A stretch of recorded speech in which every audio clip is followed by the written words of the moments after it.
Hello friends, welcome to my YouTube channel. और आज हम लोग नया सीरीज स्टार्ट कर रहे हैं सीयूईटी यूजी के लिए, जो मैथमेटिक्स वाला पोर्शन है। जैसे मान लीजिए सीयूईटी यूजी में जिसको लेटर एंट्री लेना होगा बीटेक में, उसके लिए स्पेशली है। और भी जो सीयूईटी में मैथमेटिक्स का पोर्शन जो होता है वो सेम ही होता है। मतलब अगर बीएससी किसी सेंट्रल यूनिवर्सिटी में अगर एडमिशन लेना हो तो सीयूईटी का एग्जाम देना होता है, तो उसमें एक मैथमेटिक्स वाला पोर्शन होता है जो कि इंटर के बेस पे होता है। ठीक है, तो उसमें इंटर के बेस में पहला चैप्टर दिया है रिलेशन एंड फंक्शन। आइए आज हम लोग उसका समझते हैं। चलिए स्टार्ट करते हैं। इसमें बेसिकली ये 10 नंबर का आ सकता है। इसमें एक या दो क्वेश्चन तो फिक्स ही आएगा। ठीक है, सेट और सबसेट से, रिलेशन और फंक्शन से।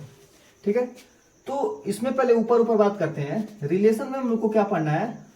रिलेशन जो होता है वो 3 टाइप का होता है। ठीक है, 4 टाइप के बेसिकली होता है, लेकिन पहले 3 टाइप के पढ़ते हैं। इधर आप लोग को चमक रहा होगा, देखिए इधर लिख लेते हैं रिलेशन। रिलेशन को रिलेट कर सकते हैं, जो आपका आपसी रिलेशन होगा किसी के साथ, वो उससे उसी से संबंधित है। अभी हम लोग आगे पढ़ेंगे तो एकदम डीप नॉलेज में नहीं जाएंगे, हम लोग ऊपर ऊपरी पढ़ेंगे कि इसके बारे में कैसे कैसे क्वेश्चन बनता है। ठीक है, तो रिलेशन हम लोग 3 टाइप का पढ़ेंगे। जो कि पहला होता है रिफ्लेक्सिव।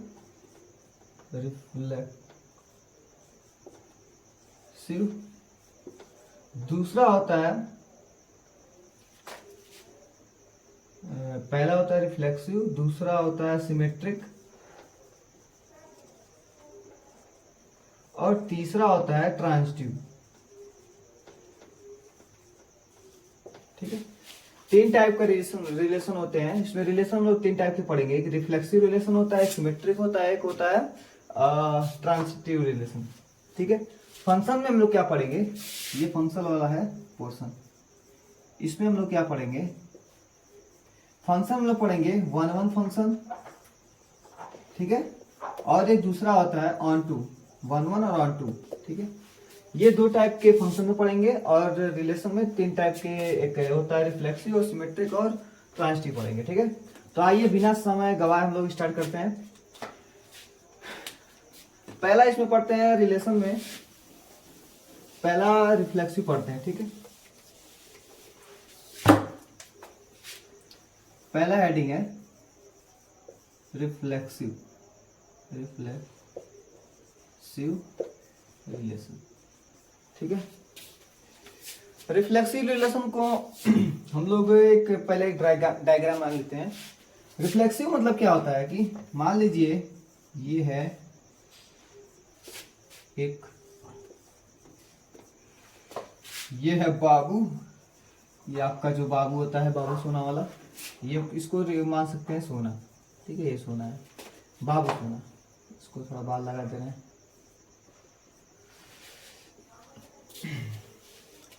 रिफ्लेक्सिव का मतलब यही होता है कि बाबू का रिलेशन ना ही सोना से हो, ना ही सोना का रिलेशन बाबू से हो। यानी कि ये दोनों सेल्फ लव हो, यानी कि सख्त लौंडा हो, एक तरह से बोल सकते हैं सख्त हो। यानी कि इसको हम लोग रिलेट कर सकते हैं कि खुद का संबंध खुद, सेल्फ लव में क्या मिस क्या होता है, खुद का संबंध खुद से। ठीक है, सख्त लौंडा क्या करता है कि हम अपने लिए जीते हैं। जैसे हम सख्त हैं, किसी की और के साथ हम लोग बॉन्डिंग नहीं करते हैं। यानी कि खुद का संबंध खुद से, खुद का संबंध खुद से। रिफ्लेक्सिव का मतलब क्या हुआ, सख्त लौंडा या फिर सख्त लड़की, जो किसी के साथ रिलेशन में नहीं होता है, जो खुद के साथ ही रिलेशन जोड़ता है, यानी कि खुद का संबंध खुद से ही। तो ऐसे रिलेशन को हम लोग क्या बोलेंगे, रिफ्लेक्सिव रिलेशन। आइए एग्जांपल की तरह समझते हैं। मान लीजिए एक सेट है ए बी सी। ठीक है,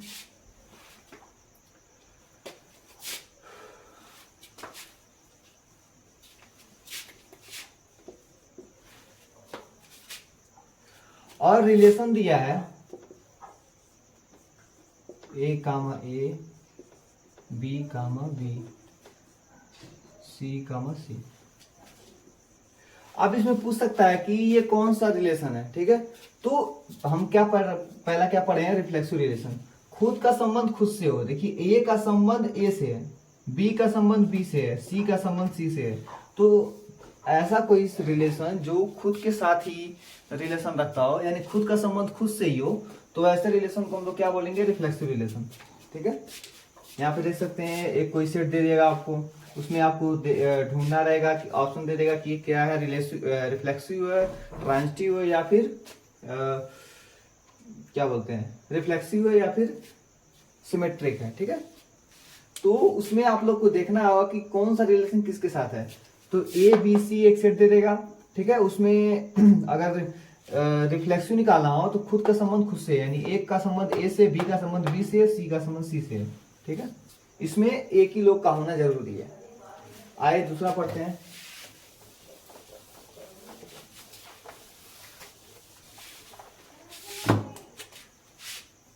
दूसरा क्या है, symmetric. Symmetric relation. Symmetric relation में मान लीजिए ये आपका बाबू है, ये आपका सोना, बाबू सोना। सिमेट्रिक अगर दे देगा तो इन दोनों के बीच में क्या होगा, इसका संबंध इससे और इसका संबंध इससे हो। ठीक है, ये आपका बाबू सोना, यानी कि इसको एक तरह से फुका हुआ प्यार बोलते हैं, एकदम फुका हुआ प्यार हो, यानी कि इसका संबंध इससे हो, इसका संबंध इससे हो। ठीक है, यानी कि डबल साइडेड लव बोल सकते हैं इसको। ऐसे रिलेशन, ऐसा रिलेशनशिप कि इसका संबंध उससे हो, उसका संबंध इससे हो, जन्म जन्म के साथी वाला। ठीक है, तो ऐसे रिलेशन को हम लोग क्या बोलेंगे, सिमेट्रिक। आइए एग्जांपल देखते हैं। मान लीजिए कोई ए सेट दिया हो, ए बी दिया है, ठीक है, तो रिलेशन क्या होगा, ए का संबंध बी से, ठीक है, वन साइडेड लव हो गया। अब बी का संबंध भी ए से हो, तो ऐसे रिलेशन को हम लोग क्या बोलेंगे, ऐसे रिलेशन को हम लोग क्या बोलेंगे, सिमेट्रिक रिलेशन। यानी कि मतलब कि दो चर राशि या फिर ऐसे राशि जितने भी मतलब आपको दिया होगा, ऐसे समझते हैं। ठीक है, यहाँ पे एक सेट दे दिया है ए और बी, ठीक है, तो ए का संबंध बी से है, ठीक, और बी का संबंध भी ए से हो, ठीक है, तो ऐसे रिलेशन को हम लोग क्या बोलेंगे, सिमेट्रिक रिलेशन, यानी कि फुका हुआ प्यार बोलेंगे। ऐसे बाबू उसका रिलेशन सोना से हो, सोना का रिलेशन बाबू से हो। डोंट मतलब कि मिसअंडरस्टैंडिंग नहीं है दोनों के बीच में, दोनों के बीच में फुका हुआ प्यार है। तो ऐसे रिलेशन हम लोग को क्या बोलेंगे, सिमेट्रिक रिलेशन। ऐसा सेट बनता है कि सेट दे देगा, ए और बी दे देगा, और ए का संबंध बी से और बी का संबंध भी ए से हो, तो ऐसे रिलेशन को हम लोग क्या बोलेंगे, सिमेट्रिक रिलेशन। आइए तीसरा पढ़ते हैं, transitive. Transitive relation. Transitive relation में क्या है कि ये मान लीजिए बाबू तो है, ये बाबू, ये सोना, ये कौन है,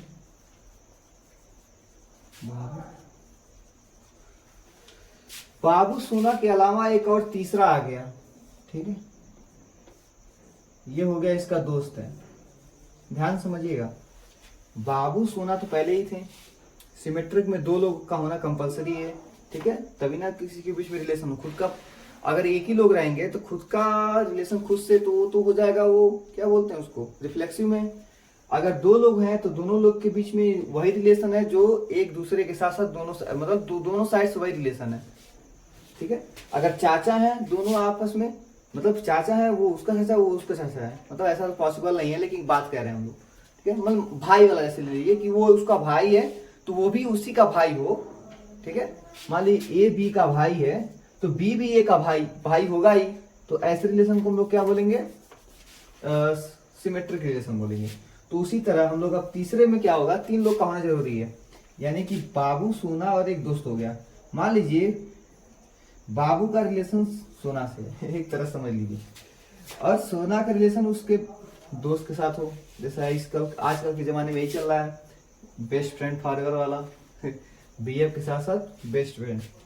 तो मान लीजिए ये बाबू है, ये सोना है, सोना का बेस्ट फ्रेंड है, और अगर इन बाबू का रिलेशन सोना से है, सोना का रिलेशन दोस्त से है, तो अगर बाबू का रिलेशन भी दोस्त से होगा, ठीक है, तो ऐसे रिलेशन को हम लोग क्या बोलेंगे? Transitive relation. Transitive relation. आइए समझते हैं। मान लीजिए कोई सेट दिया है, कोई रिलेशन है, ए का रिलेशन बी के साथ है, ठीक है, ए का रिलेशन बी के साथ, और बी का रिलेशन सी के साथ हो, ठीक है। तो ए का रिलेशन बी के साथ है, बी का रिलेशन सी के साथ है, तो ए का रिलेशन सी के साथ हो, ए का रिलेशन अगर सी के साथ है, तो ऐसे रिलेशन को हम लोग क्या बोलेंगे? ट्रांजिटिव रिलेशन, ठीक है। ए का संबंध बी से है, बी का संबंध सी से है, तो ए का संबंध भी सी से होगा, ठीक है। तो ऐसे रिलेशन को हम लोग क्या बोलेंगे? Transitive relation. जैसे बाबू का संबंध सोना से है, सोना का संबंध दोस्त से है, तो अगर जो उसका बॉयफ्रेंड है, तो उसका संबंध अगर दोस्त से है, ठीक है, ऐसा पॉसिबल है, तो हम लोग को ऐसे रिलेशन को क्या बोलेंगे? Transitive relation. तो क्वेश्चन इस तरह से बनता है, कोई सेट दे देगा, ए का रिलेशन बी से है, बी का रिलेशन सी से है, तो अगर ए का रिलेशन भी सी के साथ है, तो ऐसे रिलेशन को हम लोग क्या बोलेंगे? Transitive relation. आइए इस पे एग्जांपल करते हैं।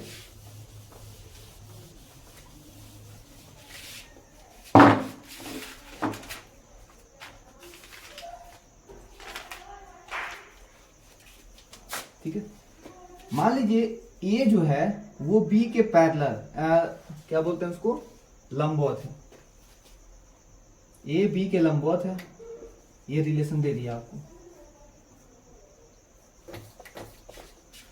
बी जो है वो सी के लंबवत है, ए बी के परपेंडिकुलर है, बी सी के परपेंडिकुलर है, तो रिलेशन तो वही है।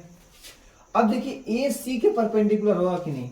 मान लीजिए हम लोग एक डायग्राम बनाते हैं, ए जो है वो बी के परपेंडिकुलर है, मान लीजिए इसको ए मान लीजिए, ये बी है, ठीक है, और कह रहा है बी सी के परपेंडिकुलर है, तो बी सी के परपेंडिकुलर ये मान लीजिए, सी मान लीजिए, ठीक है।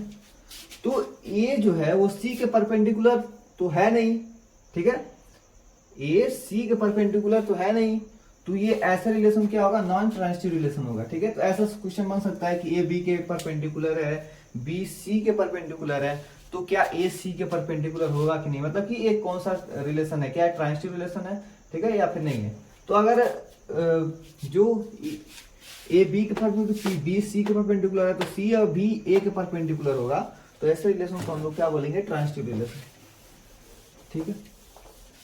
अब आता है एक इक्विवेलेंट रिलेशन। अगर इक्विवेलेंट,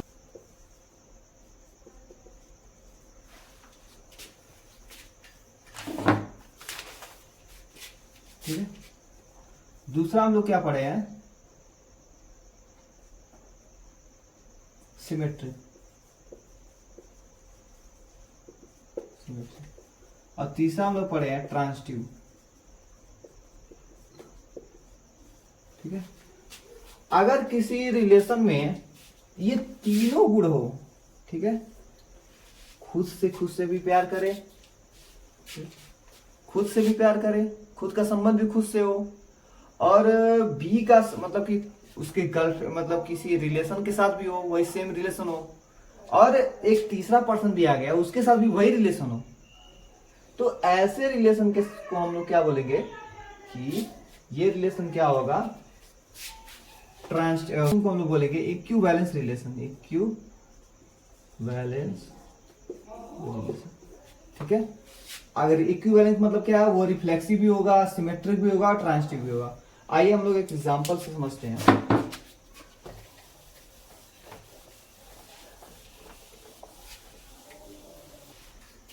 ठीक है, तो ये रहा क्वेश्चन। एक सेट दिया है 1,2,3,4, ये सेट है, रिलेशन आपको दिया है 1,2, मतलब ये डॉट दिया है। आइए हम लोग चेक करते हैं कि ये क्या है, सिमेट्रिक है, रिफ्लेक्सिव है, या फिर ट्रांजिटिव है, या फिर इक्विवेलेंस है। तो मान लीजिए एक सेट दिया है रिफ्लेक्सिव, पहले हम लोग चेक करते हैं रिफ्लेक्सिव, ठीक है। रिफ्लेक्सिव में क्या होना चाहिए, खुद का संबंध खुद से होना चाहिए। देखिए ए है तो ए का संबंध एक का संबंध एक से है, यहाँ पे है एक का संबंध एक, दो को दो लिया जाए, दो का संबंध दो से यहाँ पे है, और तीन लिया जाए, तीन का संबंध तीन से होना चाहिए, यहाँ पे भी है, चार का संबंध चार से यहाँ पे है, यानी कि रिफ्लेक्सिव है। अब हम लोग दूसरा चेक करते हैं, दूसरा हम लोग सिमेट्रिक चेक करते हैं। ठीक है, सिमेट्रिक है या नहीं है। सिमेट्रिक के लिए क्या होगा कि एक का संबंध दो से है तो दो का संबंध भी एक से होना चाहिए। ठीक है, एक का संबंध हम लोग दो से ले रहे हैं, एक का संबंध दो से ले रहे हैं, तो दो का संबंध एक से होना चाहिए, नहीं दो कामा एक होना चाहिए, यहाँ पे है कहीं नहीं है। और एक का संबंध तीन से ले रहे हैं तो तीन का संबंध भी एक से होना चाहिए, नहीं है कहीं पे नहीं है, एक का संबंध तीन से है, तीन का संबंध नहीं, यानी कि सिमेट्रिक नहीं है। आइए हम लोग तीसरा बात करते हैं, ट्रांसिटिव का बात करते हैं। ट्रांसिटिव, एक का संबंध दो से है, दो का संबंध दो से है। ठीक है, एक का संबंध दो से है, दो का संबंध दो से है, तो क्या दो का संबंध एक से है कि नहीं। देखिए एक का संबंध दो से है, यानी कि ट्रांसिटिव होगा। ठीक है, ऐसे चेक करते हैं। अगर किसी रिलेशन में अगर तीनों दिया हो तो ऐसे रिलेशन को हम लोग क्या बोलेंगे, रिफ्लेक्सिव क्या बोलते हैं उसको, इक्विवेलेंस रिलेशन बोलेंगे। ठीक है, आइए हम लोग नेक्स्ट पे बात करते हैं। आइए हम लोग पढ़ते हैं फंक्शन। फंक्शन बेसिकली दो टाइप के होते हैं, एक होता है one one function, one one, और दूसरा क्या होता है ऑन टू फंक्शन। ठीक है, वन वन फंक्शन क्या होता है आइए समझते हैं। उससे पहले हम लोग ये जानते हैं कि ये क्या होता है। एक इस तरह का दिया हुआ ए और ये दिया रहता है बी, इसको बोलते हैं डोमेन बोलते हैं, इसको बोलते हैं कोडोमेन। ठीक है, जैसे 1 2 3 ए बी सी, 1 2 3 4 5 6, ऐसे ऐसे दे दिया हो।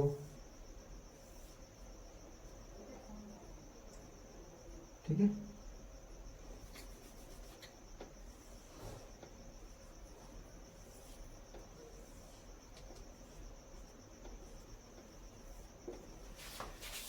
ठीक है, ये होता है डोमेन और रहता है कोडोमेन, राइट साइड वाला होता है कोडोमेन। इसमें अब एक और टर्म्स आता है जिसको बोलते हैं रेंज। रेंज क्या होता है कि range is subset of codomain. Codomain मतलब कि रेंज क्या होता है, जो डोमेन से मिला होता है, डोमेन और कोडोमेन पे जो लाइन मिली होती है, जैसे ए का संबंध दो से है, बी का संबंध एक से है, सी का संबंध तीन से है, तो रेंज क्या होगा, रेंज ये क्या होगा, रेंज क्या होगा, एक दो तीन, मतलब कि जो संबंध रखते हैं वही होते हैं रेंज होते हैं। जैसे कोडोमेन में रेंज कोडोमेन का एक छोटा सा पार्ट है, अगर पूरा भाग को लिया जाए तो उसको कोडोमेन बोलेंगे, और ये लेफ्ट साइड को हम लोग डोमेन बोलेंगे। रेंज क्या होता है, डोमेन का एक जो जिसमें संबंध रखता है, यानी कि कोडोमेन का एक छोटा सा पार्ट होता है। जैसे ए का संबंध दो से है, ए बी का संबंध एक से है, और सी का संबंध, जितने भी रिलेशन रखते हैं उन्हीं को हम लोग रेंज बोलते हैं। रेंज क्या होगा, एक दो तीन, अगर हम लोग सी का संबंध अगर चार से किया जाए तो यहाँ पे क्या होगा, तीन ना होकर चार हो जाएगा, यानी जो संबंध रखते हैं वही रेंज होते हैं। ठीक है, और range is a subset of क्या बोलते हैं, कोडोमेन। कोडोमेन का एक छोटा सा पार्ट है। इतना समझ में आ गया। अब हम लोग पढ़ते हैं वन वन फंक्शन क्या होता है। वन वन फंक्शन का मतलब ये क्या होता है, आइए हम लोग एक क्वेश्चन से समझते हैं।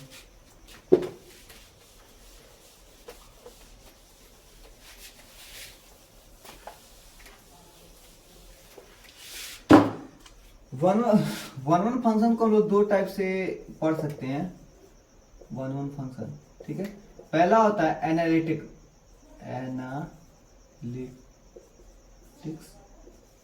मेथड। एनालिटिक्स मेथड से पढ़ते हैं। मान लीजिए कोई फंक्शन दिया है, यह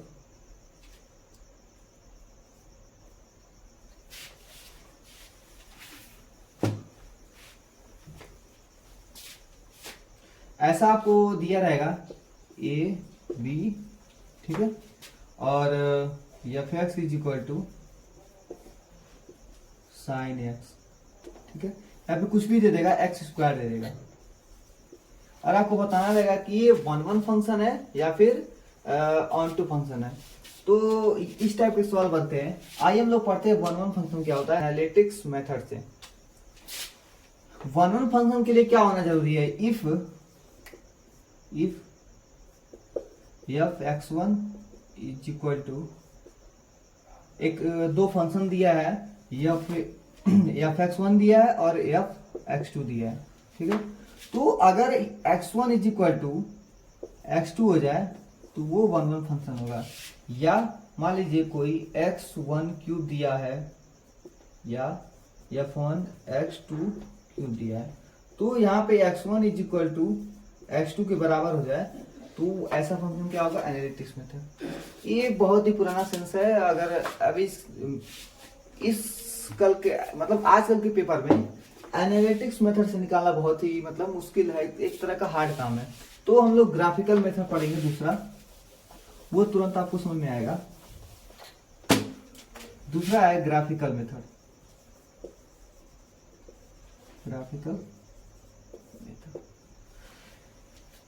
ग्राफिकल मेथड में क्या होता है कि मान लीजिए एफ दिया है आपको, एफ एक्स स्क्वायर दिया है, ठीक है।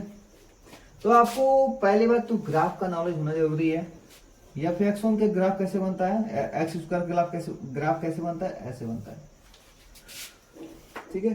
तो एक्स तल के, ठीक है, एक्स तल के समांतर हॉरिजेंटल एक लाइन खींच दिया जाए, तो अगर उस रेखा को, ये है, ये रेखा क्या है, एक्स स्क्वायर है, को अगर एक भाग में काटे, यहाँ पे दो भाग में काट रही है, यहाँ पे दो जगह काट रही है, तो ये कौन सा क्या बोलते हैं, वन वन फंक्शन नहीं होगा, ये कौन सा होगा, नॉट वन वन फंक्शन। अब एक तरह का मान लीजिए ये ग्राफ दिया हो, ठीक है, ये ऐसा कोई ग्राफ दिया हो, ऐसा कोई ग्राफ दिया हो, ठीक है। तो सबसे पहले आप क्या करेंगे, हॉरिजेंटली काट देंगे। तो यहाँ पे एक जगह काट रहा है, तो ये कौन सा फंक्शन होगा, वन वन फंक्शन होगा, वन वन फंक्शन होगा, ठीक है। मान लीजिए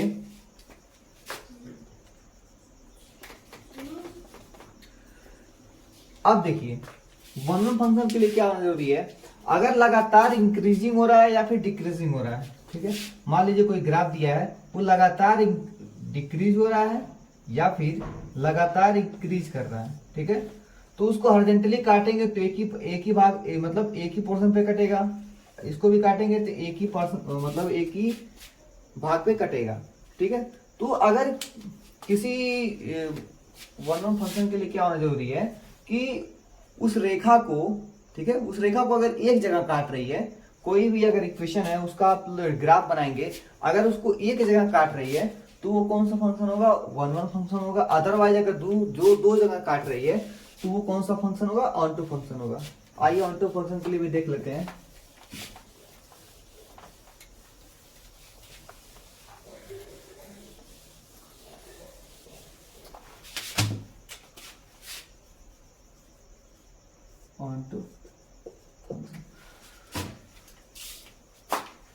ऑन टू फंक्शन के लिए हम क्या करते हैं, मान लीजिए कोई फंक्शन दिया है, यहाँ पे कोई फंक्शन दिया ए,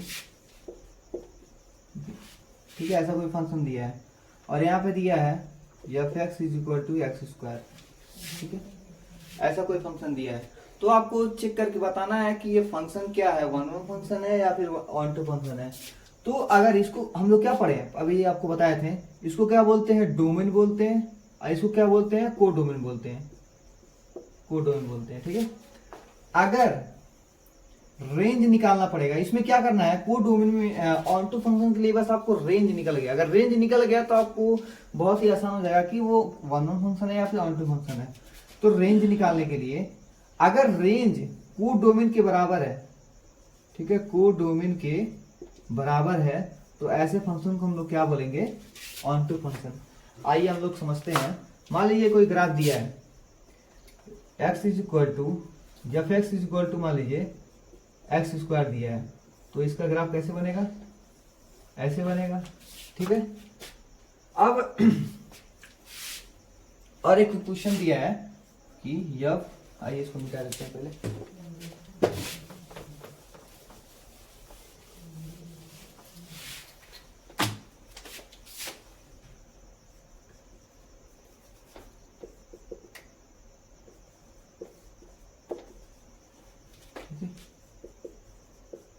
x is equal to x square. इस पे आपको बताना है कि ये क्या है, वन वन फंक्शन है या ऑन टू फंक्शन है।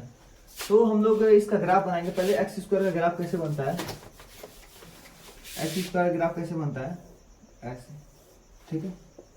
इधर क्या होगा माइनस इनफाइनाइट और इधर क्या होगा प्लस इनफाइनाइट। अब इसका रेंज एक पता करते हैं। रेंज क्या होगा, जहां से जीरो हो जाएगा, ठीक है, जीरो से ऊपर बढ़ता जाएगा यानी कि इनफाइनाइट तक। तो रेंज क्या हो जाएगा इसका, रेंज क्या हो जाएगा इसका, जीरो से इनफाइनाइट तक, ठीक है, ठीक है। ये इसका रेंज है जीरो से इनफाइनाइट।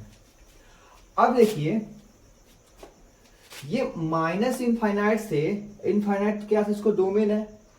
और डोमेन अब इस क्या बोलते हैं, को डोमेन क्या होगा कि एक रियल नंबर, यहाँ पे where R is equal to real number दिया है, ठीक है। रियल नंबर यानी कि माइनस इनफाइनाइट से प्लस इनफाइनाइट, जो कि रेंज से मैच नहीं करता है, ठीक है। तो यहाँ पे क्या है, ये ऑन टू फंक्शन नहीं है, यानी कि R range is equal to not is equal to को डोमेन, ठीक है। अगर ये क्वेश्चन को आर की जगह यहाँ पे ऐसा मतलब पलट दे इसको कि आर से लेके जीरो टू इनफाइनाइट ऐसा दे दे, ठीक है। तो इसका क्या होगा कि ऑन टू फंक्शन होगा या वन ऑफ फंक्शन होगा, ये चेक करते हैं। पहली बात तो इसका ग्राफ है, फिर एक्स स्क्वायर ग्राफ तो ऐसे ही बनेगा, ठीक है। और यहाँ पे को डोमेन क्या है माइनस इनफाइनाइट, डोमेन क्या है माइनस इनफाइनाइट से इनफाइनाइट और जीरो से इनफाइनाइट, ठीक है। यहाँ पहले ही दे दिया है जीरो से इनफाइनाइट, उस पहले क्या दिया था आर यानी कि रियल नंबर दिया था, अब क्या दिया जीरो से इनफाइनाइट। और हम लोग रेंज भी निकाले थे, जीरो से इनफाइनाइट आया था, ठीक है, जीरो से इनफाइनाइट आया था, ठीक है, जीरो से इनफाइनाइट आया था। तो यहाँ पे राइट साइड में क्या बोले थे हम लोग कि ये क्या है, को डोमेन है, ठीक है। तो इसमें क्या मिलता है, रेंज इज इक्वल टू को डोमेन। यहाँ पे आप लोग को चमकता होगा। इस फंक्शन के लिए क्या है, जब आर से जीरो से इनफाइनाइट है, यहाँ पे एक क्वेश्चन दे दिया और यहाँ पे एक आपको एक फंक्शन दे दिया कि एक्स स्क्वायर दे दिया। तो हम लोग ग्राफ बनाए, एक्स स्क्वायर का ग्राफ कैसे बना, ऊपर की तरफ इसका ये क्या है, को डोमेन है, डोमेन है माइनस इनफाइनाइट से इनफाइनाइट। और को डोमेन हम पहले से दिया राइट साइड में जीरो से इनफाइनाइट। और रेंज हम लोग क्या निकाले, जीरो से रेंज इसका क्या होगा, एक्स स्क्वायर का रेंज क्या होगा, जीरो से यहां से ना शुरू है ऊपर की तरफ गया है, जीरो से इनफाइनाइट तक, ये इनफाइनाइट टाइम तक गया है, ठीक है। तो रेंज भी जीरो से इनफाइनाइट है और को डोमेन पहले से ही दिया है जीरो से इनफाइनाइट। तो इस स्थिति में रेंज इज इक्वल टू क्या है, को डोमेन। इस स्थिति में क्या होगा कि ये फंक्शन क्या होगा, ऑन टू फंक्शन। आप फिर से ध्यान सुन लीजिए। सबसे पहले आप क्या करिएगा, किसी भी क्वेश्चन पे पहले आप ग्राफिकल मेथड अपनाइएगा पहले, ठीक है। अगर किसी लाइन को हॉरिजॉन्टली काटना है, आपको क्या करना है, हॉरिजॉन्टली, यहाँ पे हॉरिजॉन्टली काटेंगे, दो भाग पे कटेगा, यहाँ पे और यहाँ पे। तो ये पहले ही पता चल जा रहा है कि क्या बोलते हैं ऑन टू फंक्शन है, वन ऑन फंक्शन नहीं होगा, ठीक है। और ऑन टू फंक्शन में फिर आपको क्या करेंगे, इक्वेशन निकालेंगे, रेंज निकालेंगे। रेंज निकालना सबसे पहले, को डोमेन तो आपको दिया होगा पहले से ही, रेंज निकल गया। अगर रेंज और को डोमेन के बराबर आ गया, ठीक है, राइट साइड के बराबर आ गया रेंज, तो वो कौन सा फंक्शन होगा, ऑन टू फंक्शन होगा। अदरवाइज नो, मतलब ऑन टू फंक्शन नहीं होगा आपको मैं। और जब ऑन टू फंक्शन नहीं होगा तो ऐसा मत कहिए वन ऑन फंक्शन होगा, वन ऑन फंक्शन नहीं होगा, क्योंकि ये दो भाग में मतलब दो जगह काट रहा है, तो वन ऑन भी नहीं होगा और ऑन टू भी नहीं होगा, ठीक है, ये ध्यान रखिएगा। तो आप हॉरिजॉन्टली एक लाइन खींचिएगा, अगर ये काट रहा है किसी लाइन पे, तो वो कौन सा फंक्शन होगा, बेसिकली मतलब कि वो हमेशा ही वन वन फंक्शन होगा। और वन वन फंक्शन के लिए एक स्टेटमेंट है कि अगर कोई लाइन इंक्रीजिंग है या लगातार बढ़ रहा है और लगातार घट रहा है, ठीक है, तो लगातार बढ़ रहा है या फिर लगातार घट रहा है, ठीक है, तो ऐसे फंक्शन को हम लोग क्या बोलते हैं, वन वन फंक्शन बोलते हैं, ठीक है।